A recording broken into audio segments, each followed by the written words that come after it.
Hello there, beautiful people. Welcome back to the channel. Let's quickly go through a really sad story. You guys ready? Picture a little girl. She is only 11 years old. She has a hijab around her head. She looks up and sees a man. The man is armed with a pair of scissors and a heart filled with hatred. The man wants to cut off her hijab. To truly understand this story, you have to know that this girl feels threatened. She feels scared. And this entire story totally did not happen.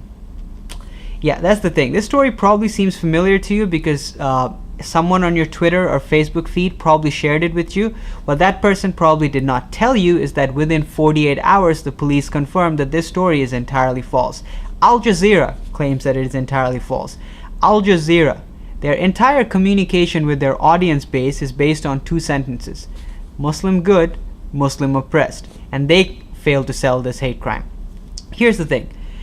Earlier today, I was watching this video by Ezra Levant at the Revel, and he talks about this whole list of hoaxes that were proven to be false just within the last 2 years, and that list is pretty huge. I'm going to show you guys just a few crimes in that, a few hoax in that list, because I think some of these hoaxes you already know because someone on your social media shared it with you. Here.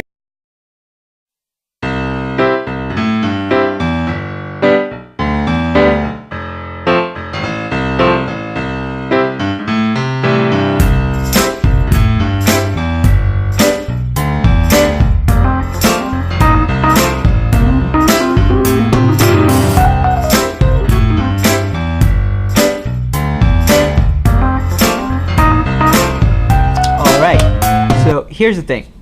When we choose to share a particular news on Facebook or Twitter or anything else, we're sharing it with a whole bunch of people, and generally because we think everyone should know about it. And generally that comes from good intentions. Keep in mind, these news sources don't make a story viral. We make a story viral when we decide to spread it around like wildfire. Now generally, as I said, that spreading around is done with good intentions, and you want your friends to get access to a story which you think they might not have had access otherwise. It's perfectly normal, it's perfectly fine. However, once a story becomes debunked, it's up to you to also tell your followers, hey, a few days ago I shared this, it turns out it's not true. Because keep in mind, if someone in your follower list got access to a story only because you shared it, then chances are that person would not know that that case is debunked if you don't tell them. I think that's a reasonable thing for you to do.